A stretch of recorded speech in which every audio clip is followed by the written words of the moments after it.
repurposing my junk mail. Alright, it's stupid hot and humid. Just for fun, I figured I'd give you guys a look at an old friend of mine. This video was also inspired by Joe over at Steel Forged in Fire Sword and Knife. He recently did an awesome video about the Kukri House.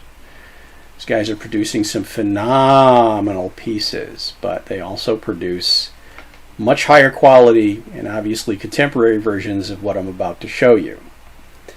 Now, going to the way back again, the mid-70s, when I started in both martial arts and weapons collecting, I was also, as I've mentioned in other videos, exploring world religions and history and philosophy. I saw a demonstration of this particular blade, and I was impressed enough to go out and get one. Well, again, with limited resources and limited money. Went down to my local Tang's Imports in Phoenix, Arizona. For my Phoenix friends, you guys remember Tang's Imports. 'Twas a magical place. I don't even know how much I spent, but given my budget at the time, it was probably $10, $15, $20. What did I get? Mystery imported Kukri. And over 40 plus years, I have put this knife through an insane amount of abusive use. What did I get, and how did it hold up?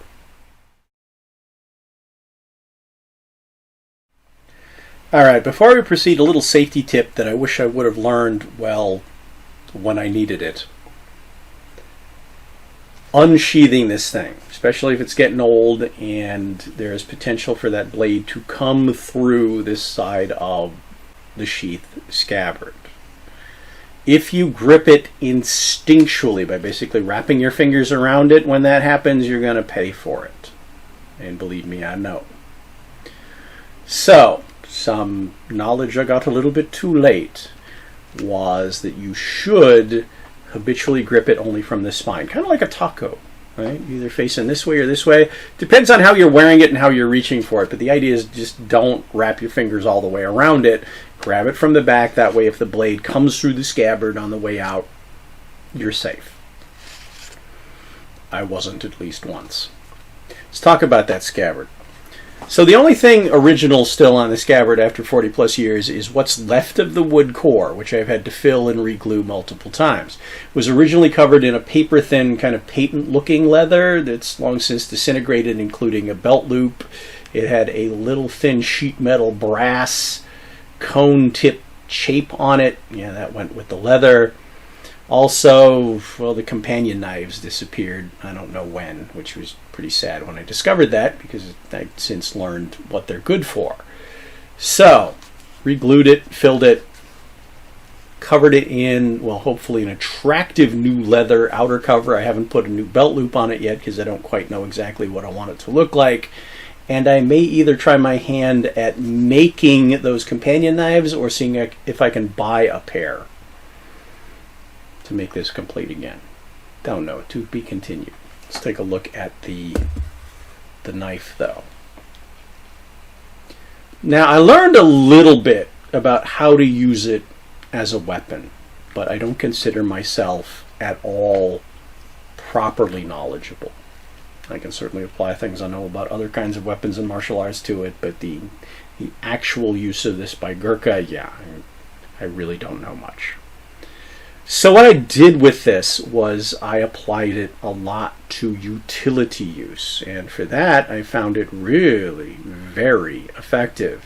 So this became my camping knife, my outdoor knife, my field knife, my yard work knife, my utility knife. And in that function over a period of many years, especially since I didn't spend much money on it, use and abuse, chopping, hacking, trimming, pruning, batoning, yes, even digging in the dirt and prying at things, using it kind of as a wrecking bar in certain situations. Mystery steel, 11-inch blade. It's certainly carbon steel because I've had to strip the rust off it dozens of times because, yeah, sometimes I haven't taken care of it. I've left it out in the elements too long. It's been living in the toolbox or the woodshed or whatever. But through all of that, no significant damage. No denting, no chipping, no cracking, no bending. Now, I'm estimating it's got a Rockwell hardness of around 50, which means it holds a pretty good functional, again, utility field edge. Not totally razor sharp, but yeah, it's pretty sharp. I did that little demo earlier. Yeah, definitely able to keep a functional edge on it. My only real concern, that I don't know if it should be a concern, is I don't know if you're going to be able to see it. I'll try to post some pictures. There are a couple of what look like grain lines or cracks, what you would see in laminated steel as delaminations, but they don't go all the way through, and they haven't gotten any worse over the decades, and yeah, all that abuse. And they're mostly just like right up here. As for the blade itself, well, it still has its little thin fuller here that runs up this first part of the spine. This scallop work that you see, I added that myself. I guess I was bored with a file one day, but it feels like it gives me a sense of jimping for choking up on it. So that's not authentic, but that was, just something I decided to add. I don't know why, because once upon a decade. One side of the blade only has the remnants of the original scroll work, which is basically just hammered in with a chisel and a punch. So a little bit of it's still visible on here, not much. It's not an even surface. It's definitely very handmade, not flat and even planes. Like I said, held up really, really well. It does have the traditional notches. Now, I've tried to figure out functional applications for these. Everything from serrations to wire stripping. I don't know. You can probably make it do things. If you've researched Kukri, you know that nobody seems to be willing or able to tell you exactly what these are and where they came from. Are they just traditional? Are they design, cultural? Are they spiritual? Is this the Vajra of Shiva? Or maybe a representation of, shall we say, some of his more personal parts? I don't know. But it's a sign of an authentic Kukri. Let's talk about the grip.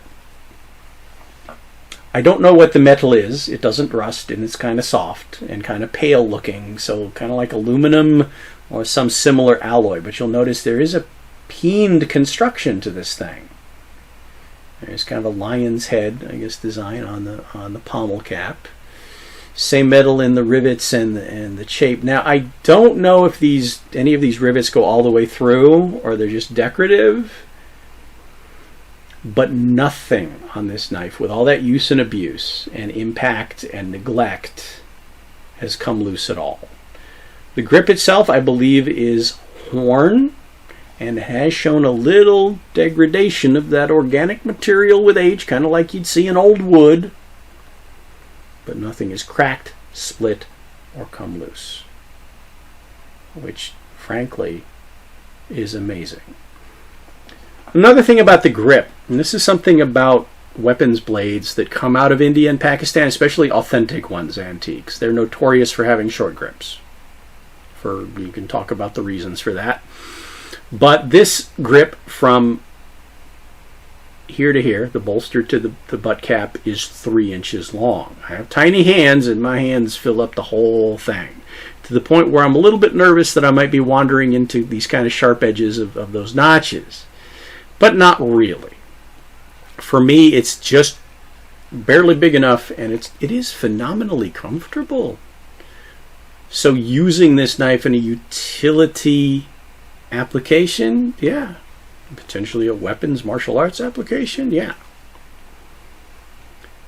But the bottom line is how useful this knife has been, how impressively useful this knife has been, and how it's held up to, well, more than 40 years now of straight up beyond abusive use. I can only imagine. I mean, this is a cheap, tourist-grade imported kukri. It's a curio for an import shop, right? I can only imagine what a good one is capable of. So, yeah. I think I'm going to do a little shopping. Therefore, to be continued. But until then, I hope you found this, well, entertaining, interesting. A little bit of background on Kukri, maybe, from my limited knowledge. As always, thanks for watching, and I hope to see you back for more.